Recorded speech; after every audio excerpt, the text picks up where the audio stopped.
ఇది ఆ స్క్రీన్ మీద ఇప్పుడు టీజే మీరు రిలీజ్ చేసింది, డైరెక్ట్గా రిలీజ్ చేసిందా ఆ పోర్షనా? అవి నా వర్జన్ స్టైలే కదా, అది నేనేమి యాక్టింగ్ కాదు కదా, అసలు రోల్ చేసినట్లా. అసలు అట్లా ఉండదు రోల్ అది. ఇప్పుడు ఏదో సినిమాలలో ఎవరో చేసింది రాసింది కథలు రాసి యాక్టింగ్ చేస్తారు, నాది వర్జన్ యాక్టింగ్ అన్నది ఇదంతా. అమ్మా మీరు ఎన్నైనా అనుకోవచ్చు, జగ్గారెడ్డి విషయంలో ఎన్నైనా పేర్లు పెట్టుకోవచ్చుగా, ఏమి ఆషామాషిగా వచ్చిందేం కాదు. నేను ఇట్లా మీరేమో ఏది సినిమాల హీరోలు చూస్తుంటాం, పోలీస్ ఆఫీసర్లను కొట్టినట్టు ఎస్పీలను కొట్టినట్టు అదేదో సినిమా యాక్ట్లో చేస్తారు. నాది ఒరిజినలే ఉన్నాయి అవన్నీ, నేను యాక్టర్ కాదు, ఇవన్నీ ఒరిజినల్స్ ఉన్నాయి నాకంత. స్టూడెంట్ లీడర్గా ఒక చాలా పెద్ద రోల్ ఉంది, నా స్టూడెంట్ లీడర్గా చాలా పెద్ద రోల్ ఉంది, మున్సిపల్ కౌన్సిలర్గా చాలా పెద్ద రోల్ ఉంది, మున్సిపల్ చైర్మన్గా రోల్ ఉంది, ఇంక ఎమ్మెల్యే తర్వాత అదిగా. ఈ సినిమాకి నా నిజ జీవితంలో ఒక స్టూడెంట్ లీడర్గా, ఒక మున్సిపల్ కౌన్సిలర్గా, మున్సిపల్ చైర్మన్గా ఆ రోజులలో నేను పడ్డ కష్టాలు, నేను పడ్డ ఆ స్ట్రగుల్స్, ఆ రిస్క్ గేము, ఇవన్నీ చాలా ఉన్నాయి అందులో. ఆ రోజులలో ఏదో మామూలుగా నేను బ్యాక్గ్రౌండ్ తోటి వచ్చి కాదు, అంటే నాకు ఎవరో బ్యాక్గ్రౌండ్ ఉండి కాదు, ఏం బ్యాక్గ్రౌండ్ లేదు. నా కథ, నా రాజకీయ కథ నేనే రాసుకున్నా, స్క్రిప్ట్ డైరెక్టర్ని యాక్టర్ నేనే. నా దాంట్లో నాకు ఎవరో రాసి ఇచ్చింది కూడా కాదు ఇది. ఇప్పుడు హీరోని చూడాలి, మా మిస్సెస్ని అడిగి చెప్తాం మళ్ళీ, నా భార్యని అడిగి చెప్తుంది మరి. యాక్షన్ పార్ట్ అంటే డైరెక్ట్గా చెప్పేటప్పుడు చెప్తారు, నేను మీద చెప్తా, ఖాళీ డైరెక్టర్ పాత్ర కూడా నేనే చెప్తే ఎట్లయితుంది మళ్ళీ అది.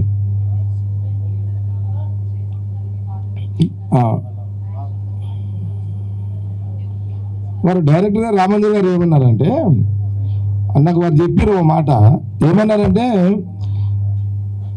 సార్ ఒక ఇద్దరు ప్రేమికులు, వాళ్ళ తండ్రి ఒక పవర్ఫుల్ విలన్ అనుకోండి, లేకపోతే ఇంకేదన్నా అనుకోండి, ఏదైనా కావచ్చు, పొలిటీషియన్ కావచ్చు, విలన్ కావచ్చు, విలన్ కమ్ పొలిటీషియన్ కావచ్చు, ఏదైనా కావచ్చు. నాకు డైరెక్టర్ రామాజన్ గారు చెప్పారు, సార్ నా కథ వాళ్ళకెటే తెలుస్తుంది అని అంటే, ఆ పిల్లలకెటే తెలుస్తుంది అంటే అతని భార్య చెప్తుంది అనమాట. అతని భార్య కొంత నా గురించి తెలిసిన వాళ్ళు ఉంటారు కదా, జగ్గారెడ్డి గురించి, వాళ్ళు చెప్తారనమాట. వాళ్ళు చెప్పేటప్పుడు స్టూడెంట్ లీడర్గా ఇట్లా, కౌన్సిలర్గా ఇట్లా, చైర్మన్గా ఇట్లా, మీ నాయన తోపు కావచ్చు, తోపులకే తోపు అయినా అనేది ఒక లెక్క వస్తుంది అనమాట. తోపు అంటే అది తెలుసా మీకు? నేను మీద చెప్తున్నా, ఇంకా చెప్పొచ్చా డైరెక్ట్ గారు? అది నేను అందుకే అడుగుతున్నా, మళ్ళీ ఇంట్రెస్ట్ పోతుంది, వారికే వదిలేస్తున్నా సస్పెన్స్ అంతా. కానీ ఒక మాట జనాలు నచ్చుతారు. నా నిజ జీవితంలో ఒక 4 అంశాలని, అందులో నా కష్టము,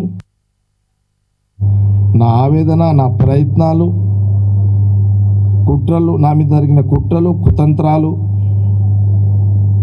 అంటే స్టూడెంట్ లీడర్గా ఉన్నప్పటి నుంచి చెప్తున్నా. అంటే మీరు ఇంకా అప్పటికి, ఇది ఎప్పటిదంటే ఇది 84-85లో మీరు పుట్టినారు మీది. అంటే నేను 84, 85, 86 స్టూడెంట్ లీడర్గా ఉన్నప్పుడు సంగతి చెప్తున్నాను. ఆ రోజులలో మర్డర్లు జరుగుతుండే, మర్డర్లను తప్పించుకోవాలి, మర్డర్లు చేసే వాళ్ళని చాలా ప్రాక్టికల్ ఉన్నాయి వీళ్ళంతా. సింగిల్గానే ఇప్పుడు నా ఏమంటే 50 మంది 100 మంది ఈ ఎస్కాటు. ఇప్పుడు కూడా నేను డైరెక్టర్ గారు, నేను ఇప్పుడు కూడా పోలీసు వాళ్ళు ఎస్కాట్ పెట్టుకున్నాను. ఎస్కాట్ ఉండదు నాకు, దానికి ఒక అర్థం ఉంది, ఎస్కాట్ ఉండకూడదు. అది ఇప్పుడు తర్వాత చెప్తా మీకు, అది సినిమాలో చెప్తా. సారీ, అది కూడా పాయింటే. ఆ? చెప్పలేం, ఉండొచ్చు. అంటే ఈ నిజ జీవితాన్ని, జగ్గారెడ్డి నిజ జీవితాన్ని, సినిమాని జనాలు నచ్చిన రోజు ఖచ్చితంగా ఇంకా పార్ట్ 2 కూడా ఉండే అవకాశాలు ఉంటాయి. డైరెక్టర్ గారు చెప్పాలి అది. ఇక ప్రేమలే కదా. సరే ఒకటి అంటే ఇందులో నా ప్రేమ కథ లేదు, మళ్ళా లేదు లేదు లేదు, నేను నా భార్య ప్రేమ కథనే, కానీ మా ఇద్దరు ప్రేమ కథ లేదు ఇందులో. సస్పెన్స్ చూద్దాం, తర్వాత మళ్ళీ చూపెడదాం ఫ్యూచర్లో మళ్ళీ ఏముందని.